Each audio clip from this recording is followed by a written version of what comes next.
स्वागत है। आज हम पढ़ने जा रहे हैं भारत एक खोज कक्षा 8 से पार्ट 2 तलाश का दूसरा भाग। हमने इसके पहले की वीडियो में इस पार्ट के 2 टॉपिक लिए थे। अगर आपने नहीं देखे हैं तो पहले वो वीडियो देखिए ताकि ये वीडियो आपको अच्छे से समझ में आए। तो आज का हमारा पहला टॉपिक है भारत की तलाश। हमने जैसे पहले देखा था कि नेहरू जी ने प्राचीन साहित्य को पढ़ा, स्मारकों में गए और भारत की सांस्कृतिक उपलब्धियों को जाना। इससे उन्हें भारत की समझ तो पैदा हो गई थी, लेकिन उन्हें सेटिस्फैक्शन, संतोष नहीं हुआ था, क्योंकि वे तलाश कर रहे थे वो विशेष तत्व की, जिसकी वजह से भारत ने हजारों वर्ष तक एक सभ्य राष्ट्र के रूप में अपनी पहचान बनाई रखी थी। और इस प्रश्न का उत्तर उन्हें नहीं मिला था। अब नेहरू अपने वर्तमान के बारे में बता रहे हैं कि नेहरू जी और उनके जैसे बहुत सारे लोग उस समय कैसा महसूस कर रहे थे। अब स्वाभाविक है, हम अंग्रेज़ों के गुलाम थे और वो भारतीय लोगों पर अत्याचार करते थे, तो हमारी दुर्गति थी, भयंकर गरीबी थी। और मध्यम वर्गीय जो लोग थे, जो ना गरीब थे ना अमीर थे, उन लोगों में आधुनिकता का मिश्रण था। जैसे ज़मींदार या जो अंग्रेज़ों के अधीन जो काम करते थे, उनके पास थोड़ा बहुत पैसा था और कुछ कुछ आधुनिक साधन भी थे। नेहरू जी अपने वर्ग और उनके किस्म के लोगों के प्रशंसक नहीं थे। भारत में आज़ादी के लिए जो संघर्ष हो रहे थे, उस संघर्ष के नेतृत्व के लिए नेहरू जी मध्यम वर्ग की ओर देखते थे। मतलब नेहरू जी को ऐसा लगता था कि मध्यम वर्ग के लोगों के नेतृत्व में हमें आज़ादी मिल जाएगी। लेकिन ये जो मध्यम वर्ग था, वो स्वयं को बंदी और सीमाओं में जकड़ा हुआ महसूस करता था, क्योंकि उन्हें न चाहते हुए भी अंग्रेज़ों के अधीन काम करना पड़ता था। उनके गलत आदेशों को भी मानना पड़ता था, नहीं तो उनकी नौकरी चली जाएगी। तो घर चलाने के लिए पैसे की ज़रूरत होती थी, तो उन्हें वो नौकरी मजबूरी में करनी ही पड़ती थी। और ये जो मध्यम वर्ग के लोग थे, उनको अपनी तरक्की और विकास करना चाहते थे, लेकिन अंग्रेज़ी शासन के ढांचे में, मतलब अंग्रेज़ों ने बहुत सारे नियम कानून बनाए थे, तो उनके अनुसार ही भारतीयों को रहना पड़ता था। तो अंग्रेज़ों के शासन के कारण ये मध्यम वर्गीय लोग ना तो तरक्की कर पा रहे थे और ना ही विकास, क्योंकि सब अच्छे पद पर तो अंग्रेज़ी रहते थे। और इसी वजह से उनके अंदर विद्रोह की भावना भी पनपी। लेकिन यह भावना अंग्रेज़ों के ढांचे के खिलाफ नहीं जाती थी।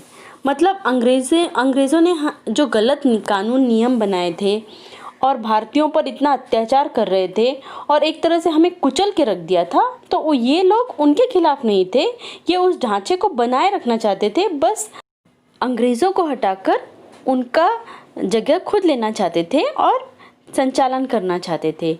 ये मध्यम वर्गीय लोग अंग्रेज़ों के ढांचे की पैदाइश थे। मतलब अंग्रेज़ लोग कई लोगों को क्या करते थे, ये आपको ये पद दे दिया जाएगा अगर आप हमारा ये काम करोगे, तो ऐसा बोल के अपने साइड में कर लेते थे और फिर उनसे अपने मन का काम करवाते थे, मनचाहा काम करवाते थे। तो अंग्रेज़ों को चुनौती देना, उनका विरोध करना और उन्हें उखाड़ कर फेंक देना, ये सब इस मध्यम वर्गीय लोगों के बस में नहीं था। अब क्या हुआ, भारत के गाँव से नई ताकतों ने सर उठाया। मतलब कई साहसी लोग गांव से सामने आए जो भारत की आज़ादी के लिए कुछ करना चाहते थे। तो भारत के जो युवा बुद्धिजीवी लोग हैं, मतलब बुद्धिमान लोग थे, उनके सामने पहली बार एक नया और दूसरे ढंग का भारत आया। ये बुद्धिमान लोग गांव के लोगों को बहुत कम अहमियत देते थे, इम्पोर्टेंस देते थे और उनके अस्तित्व को ही भूल गए थे। तो ये दृश्य उन्हें बेचैन कर रहा था, क्योंकि इन लोगों के अनुसार गांव के लोगों का तो कोई मूल्य ही नहीं होता था। और इन्होंने ये निष्कर्ष निकाल लिया था कि गांव के लोगों से कुछ नहीं हो सकता। लेकिन जब गांव से साहसिक लोग निकले, तो इन लोगों को खुद के निष्कर्षों में ही संदेह होने लगा। अब नेहरू जी और उनके साथियों ने भारत के वास्तविक रूप की तलाश शुरू कर दी।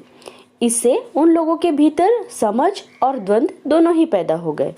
द्वंद्व इस बात का था कि उनके ही समान साहस वाले लोग अब गांव में भी पैदा हो गए हैं। तो दो समान ताकत वाले लोग अगर आपस में लड़ाई करते तो उसे द्वंद्व कहते हैं। यहाँ लड़ाई नहीं हो रही है, लेकिन इन लोगों को समझ में आ गया कि गांव में भी साहसी लोग हैं, हमारे जैसे लोग हैं। तो कुछ लोग तो इस ग्रामीण समुदाय से पहले से ही परिचित थे, जानते थे गांव के बारे में। इसलिए उन्हें कोई नया उत्तेजक अनुभव नहीं हुआ। पर नेहरू जी के लिए यह सही अर्थों में एक नई तलाश की यात्रा थी, क्योंकि नेहरू जी को लग रहा था कि अपने लोगों की, मतलब मध्यम वर्गीय लोगों की असफलता और कमज़ोरी, उनके जो दर्द है उनका एहसास उन्हें हो रहा था। पर भारत की जो गांव की जनता थी उसमें भी कुछ तो ऐसा आकर्षण था जो नेहरू जी को आकर्षित कर रहा था, और कुछ ऐसी बात थी जो मध्यम वर्ग में नहीं थी और उसे नेहरू जी परिभाषित नहीं कर पा रहे थे। भारत की आम जनता ने भारत को आज़ादी दिलाने की जो कल्पना की थी, जो विचार उनके मन में थे, उनको नेहरू जी काल्पनिक नहीं बनाना चाहते थे, उसको सत्य करना चाहते थे। नेहरू जी कह रहे हैं कि भारत के लोगों का अपनी सारी विविधता के साथ, मतलब विभिन्न धर्म, समुदाय और जाति के लोग भारत में रहते हैं, तो उन सबके साथ वास्तविक अस्तित्व है, सभी लोगों का अलग अलग अस्तित्व है। और नेहरू जी भारत की इस विशाल संख्या के बावजूद उन्हें किसी समुदाय में विभक्त नहीं करते हैं, बल्कि एक एक व्यक्तियों के रूप में सोचने की कोशिश करते हैं। और चूंकि नेहरू जी ने उन लोगों से ज़्यादा अपेक्षाएं नहीं रखी थी, भारतीयों से ज़्यादा अपेक्षाएं नहीं रखी थी, इसलिए उन्हें ज़्यादा निराशा भी नहीं हुई। और नेहरू जी ने जितनी उम्मीद भारतीयों से की थी उससे अधिक पाया, और इसका कारण उन्हें समझ में आया कि जो एक प्रकार की दृढ़ता, अंतःशक्ति जो भारत में है, उसका कारण भारत की प्राचीन सांस्कृतिक परंपरा है। इन सांस्कृतिक परंपराओं में बहुत कुछ तो समाप्त हो गया, क्योंकि 200 वर्षों तक अंग्रेज़ों ने हमारे ऊपर जो अत्याचार किए उसकी वजह से बहुत कुछ समाप्त हो गया, लेकिन फिर भी कुछ अंश अभी तक बचे हुए हैं। कुछ तो ऐसा बच गया है जो सार्थक है, और उसके साथ बहुत कुछ ऐसा है जो निरर्थक और अनिष्टकर है। हमारा नेक्स्ट टॉपिक है भारत माता। नेहरू जी कह रहे हैं कि जब मैं एक के बाद एक सभा में जाता था तो श्रोताओं से मैं अपने देश की चर्चा करता था, हिंदुस्तान की, भारत की। जो भारत है वो भरत के नाम पर आधारित है और जो इसका प्राचीन संस्कृत नाम है। अब नेहरू जी ने जो अपने भाषण हैं वो शहरों में कम दिए, क्योंकि वहाँ के श्रोता को ज़्यादातर आधुनिक थे और उनको जोश से भरे भाषण चाहिए थे।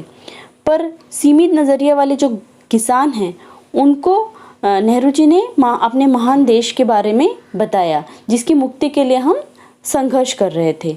और उन्होंने किसानों को समझाया कि देश का हर हिस्सा एक दूसरे से भिन्न है, लेकिन ये भिन्न होते हुए भी भारत ही है। और उन्होंने उत्तर से दक्षिण और पूरब से पश्चिम तक किसानों की जो सामान्य समस्याएं हैं उनके बारे में उन लोगों को जानकारी दी, और वो स्वराज के बारे में बताया कि ये स्वराज केवल किसी विशेष लोगों के लिए नहीं है, ये सभी लोगों के लिए है, भारत के हर एक हिस्से में रहने वाले भारतीय के लिए है। उन्होंने सुदूर उत्तर पश्चिम में खैबर पास से कन्याकुमारी या केप कोमरिन तक की अपनी यात्रा के बारे में भी किसानों को बताया, और बताया कि कैसे हर जगह जो किसान हैं वो नेहरू जी से एक ही टाइप के सवाल पूछ रहे हैं कि, और उनकी जो समस्याएं भी है वो भी एक ही तरह की है, गरीबी, कर्ज, निहित स्वार्थ, ज़मींदार, महाजन, भारी लगान, कर, पुलिस के अत्याचार, और ये सब उस ढांचे में लिपटे हुए हैं जो अंग्रेज़ों ने बनाए हैं और हमारे ऊपर ये विदेशी हुकूमत ने आरोपित किया था, मतलब हमको बाध्य किया था इन सब ढांचों को, इन सब नियमों को पालने के लिए। साथ ही यह भी बताया कि इन सभी चीज़ों से सभी किसानों को, देश के सभी किसानों को राहत मिलनी चाहिए, सभी लोगों को राहत मिलनी चाहिए। तो इसीलिए नेहरू जी ने किसानों को अखंड भारत के बारे में बताया कि भारत अखंड है, इसके अलग अलग खंड नहीं है, अलग अलग समुदाय नहीं है, हम सब एक हैं। साथ ही थोड़ा बहुत उस विराट विश्व के बारे में भी बताया जिसके हम एक हिस्से हैं। यह काम बहुत आसान नहीं था, लेकिन इतना मुश्किल भी नहीं था जैसे नेहरू जी ने सोचा था। हमारे प्राचीन महाकाव्यों, गाथाओं और दंत कथाओं की ग्रामीण लोगों को अच्छी खासी जानकारी थी और इस साहित्य ने अपने देश के जो विचार हैं उससे उन लोगों को परिचित करा दिया था। इन लोगों में से हमेशा कुछ ऐसे भी होते थे जिन्होंने भारत के चारों कोनों में स्थित जो धार्मिक स्थल हैं उनकी यात्रा की हुई होती थी।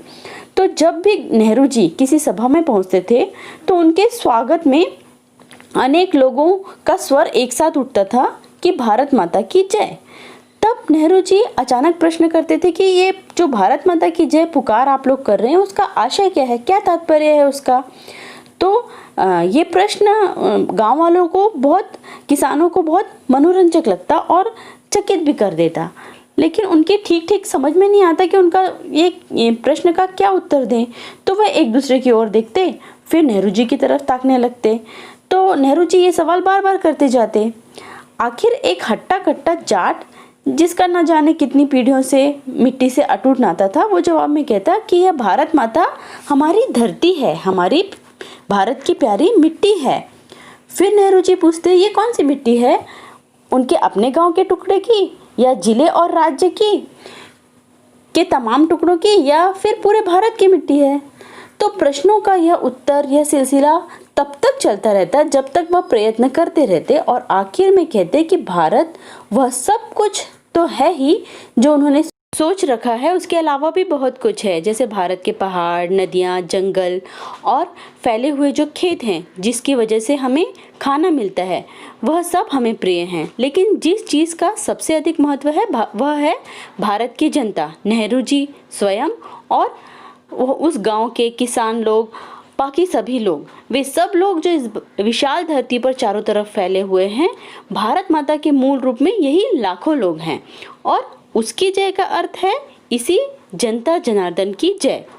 जब नेहरू जी ने कहा कि तुम भारत के हिस्से हो, एक तरह से तुम ही भारत माता हो, तो जैसे जैसे यह विचार उन लोगों के दिमाग में बैठता जाता तो उनकी आंखों में चमक आने लगती, मानो उन्होंने कोई महान खोज कर ली हो। तो कैसा लगा आप लोगों को ये वीडियो?